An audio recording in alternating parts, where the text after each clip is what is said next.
Hi friends, welcome to our YouTube channel education concepts. రీసెంట్గా మనకి banking సెక్టర్కి సంబంధించిన IBPS PO recruitment 2024 అనేది announce అనేది జరిగింది. ఈ రిక్రూట్మెంట్లో చూసుకుంటే ఓవరాల్గా మనకి 4455 వేకెన్సీస్ ఉన్నాయి. అంటే 4455 పోస్టులు అయితే ఉన్నాయి. సో ఇప్పుడు మనం ఈ రిక్రూట్మెంట్కి సంబంధించిన ఓవరాల్ డీటెయిల్స్ అనేది స్టెప్ బై స్టెప్ క్లియర్గా అయితే తెలుసుకుందాం. సో రిక్రూట్మెంట్ మెయిన్ డీటెయిల్స్లోకి వెళ్తే యాక్చువల్లీ ఈ నోటిఫికేషన్ చూసుకుంటే ఐబీపీఎస్ మనకి ఆగస్టు 1న రిలీజ్ చేసింది. అండ్ ఆల్సో ఆగస్టు 1 నుంచి ఇంట్రెస్ట్ ఉన్న క్యాండిడేట్స్ ఈ జాబ్స్కి ఆన్లైన్లో అప్లై అయితే చేయొచ్చు. ఇక లాస్ట్ డేట్ చూసుకుంటే మనకి ఆగస్టు 21గా మెన్షన్ చేశారు. ఎవరైతే ఇంట్రెస్ట్ ఉన్న క్యాండిడేట్స్ ఉన్నారో వాళ్ళు ఆగస్టు 21 లోపు మాత్రమే అప్లై అయితే చేసుకోవాలి. అండ్ ఆల్సో అప్లికేషన్ ఫీజు వివరాలు అనేది చూసుకున్నట్లయితే 850 రూపీస్ అప్లికేషన్ ఫీజుగా మెన్షన్ చేశారు unreserved OBC and economically weaker section క్యాండిడేట్స్కి. అండ్ ఆల్సో 175 రూపీస్ అప్లికేషన్ ఫీజుగా మెన్షన్ చేశారు. ఈ application fee SC ST and person with benchmark disability క్యాండిడేట్స్కి అని చెప్పి మెన్షన్ అయితే చేశారు. సో ఇప్పుడు మనం ఈ నోటిఫికేషన్లో ఏవైతే మనకి పీఓ పోస్ట్ ఉన్నాయో వాటికి అప్లై చేయడానికి సంబంధించిన ఎలిజిబిలిటీ డీటెయిల్స్ అనేది చూద్దాం. ఎలిజిబిలిటీ డీటెయిల్స్ మనకి చాలా సింపుల్గా మెన్షన్ చేశారు.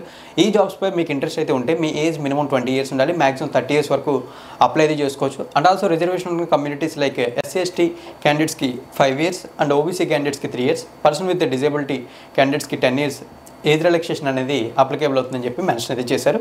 ఎడ్యుకేషన్ క్వాలిఫికేషన్ చూసుకున్నట్లయితే మనకి ఎనీ డిగ్రీ ఎడ్యుకేషన్ క్వాలిఫికేషన్గా మెన్షన్ అయితే చేశారు. ఇవైతే మనకి ఈ రిక్రూట్మెంట్కి సంబంధించిన ఎలిజిబిలిటీ డీటెయిల్స్. అండ్ ఆల్సో ఈ జాబ్కి సెలెక్ట్ అయిన క్యాండిడేట్స్ ఎవరైతే ఉంటారో వాళ్ళకి 50,000 to 55,000 రూపీస్ వరకు per month on and average శాలరీగా రావడం అయితే జరుగుతుందని చెప్పి మెన్షన్ అయితే చేశారు.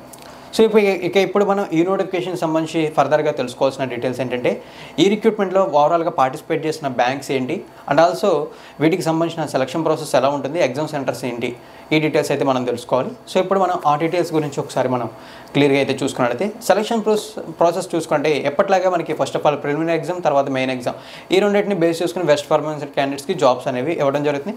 And also banking sector jobs అనగానే రిక్రూట్మెంట్ అనేది as soon as possible complete అవుతుంది. అరౌండ్ 6 months to 1 year లోపే రిక్రూట్మెంట్ అనేది కంప్లీట్ అయితే అవుతుంది. ఈ జాబ్స్ కూడా సేమ్ అదే విధంగా అయితే ఉంటుంది.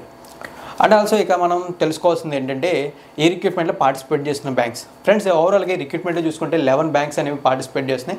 ఆ బ్యాంక్ నేమ్స్ అనేవి చూసుకుంటే bank of Baroda, bank of Maharashtra, bank of India, Canara bank, central overseas bank, Indian bank, UCO bank, union bank of India, Punjab bank, Punjab national bank, Punjab sinned bank, మొత్తం ఈ బ్యాంక్స్ అనేవి ఈ రిక్రూట్మెంట్లో పార్టిసిపేట్ అయితే చేస్తున్నాయి. సో ఆ విధంగా చూసుకున్నట్లయితే మనకి ఈ రిక్రూట్మెంట్ డీటెయిల్స్ అయితే ఈ విధంగా ఉన్నాయి. అండ్ ఆల్సో సెలక్షన్ ప్రాసెస్ కూడా మీకు ముందుగానే చెప్పాను. అయితే ఎగ్జామ్ సెంటర్స్ డీటెయిల్స్ షేర్ చేయాలి కదా. ఆ ఎగ్జామ్ సెంటర్ డీటెయిల్స్ అనేవి చూసుకున్నట్లయితే మనకి ప్రిలిమినరీకి సపరేట్గా అండ్ మెయిన్స్కి సపరేట్గా ఎగ్జామ్ సెంటర్స్ అనేవి ఇచ్చారు. ప్రతి స్టేట్ వైడ్ కూడా మనకి ఎగ్జామ్ సెంటర్స్ ఉన్నాయి. ఆ విధంగా మనం ఆంధ్రప్రదేశ్, తెలంగాణ స్టేట్స్కి తెలుసుకోవాలి కాబట్టి ఫస్ట్ ఆఫ్ ఆల్ ఆంధ్రప్రదేశ్ స్టేట్కి సంబంధించిన preliminary exams and main exam centres సంబంధించిన డీటెయిల్స్ చూస్తే ఆంధ్రప్రదేశ్ స్టేట్కి సంబంధించిన ప్రిలిమినరీ ఎగ్జామ్ సెంటర్స్ అనేవి చూసుకుంటే మనకి శ్రీకాకుళం, విజయనగరం, విశాఖపట్నం, కాకినాడ, ఏలూరు, రాజమండ్రి, విజయవాడ ఆర్ గుంటూరు, ఒంగోలు, నెల్లూరు, తిరుపతి, అనంతపురం, కడప, కర్నూలు ఇవైతే ప్రిలిమినరీకి సంబంధించిన ఎగ్జామ్ సెంటర్స్ ఆంధ్రప్రదేశ్ స్టేట్లో. అండ్ మెయిన్స్కి సంబంధించి చూసుకున్నట్లయితే మనకి విజయవాడ ఆర్ గుంటూరు, తిరుపతి ఇవైతే ఎగ్జామ్ సెంటర్స్గా ప్రొవైడ్ అయితే చేశారు. And Visakhapatnam also. ఇక నెక్స్ట్ మనం తెలంగాణకు సంబంధించి చూసుకున్నట్లయితే తెలంగాణలో ఎప్పట్లాగే హైదరాబాద్ ఆర్ సికింద్రాబాద్, ఖమ్మం, కరీంనగర్, వరంగల్ ఇవైతే ప్రిలిమినరీకి సంబంధించిన ఎగ్జామ్ సెంటర్స్. అండ్ మెయిన్స్కి సంబంధించి చూసుకుంటే హైదరాబాద్ ఆర్ సికింద్రాబాద్, కరీంనగర్ ఇవైతే మెయిన్స్కి సంబంధించిన ఎగ్జామ్ సెంటర్స్గా మెన్షన్ అయితే చేశారు. సో ఓవరాల్గా మనకి ఐబీపీఎస్ పీఓ రిక్రూట్మెంట్ 2024 ఏదైతే ఉందో ఆ రిక్రూట్మెంట్కి సంబంధించిన డీటెయిల్స్ అయితే ఇవి. ఇన్ కేస్ మీరు ఫుల్ డీటెయిల్స్ చెక్ చేయాలనుకున్నా లేదా ఈ జాబ్స్కి అప్లై అయితే చేయాలనుకున్నా లింక్స్ అన్ని కూడా మీకు డిస్క్రిప్షన్లో అవైలబుల్గా ఉంటాయి. నా ఎక్స్ప్లెనేషన్ మీకు ఇంట్రెస్టింగ్ అనిపిస్తుంది అంటే లైక్ చేసి సపోర్ట్ చేయండి. అలాగే ఈ వీడియోని వీలైనంత వరకు మీ ఫ్రెండ్స్తో షేర్ చేసుకోవడానికి ప్రయత్నించండి. కొత్తగా మన ఛానల్కి విజిట్ చేస్తుంటే సబ్స్క్రైబ్ చేసి నోటిఫికేషన్ బెల్ ఐకాన్ని యాక్టివేట్ చేయండి. థ్యాంక్ యూ ఫ్రెండ్స్, వీడియోని ఓవరాల్గా ఎండింగ్ వరకు చూసినందుకు.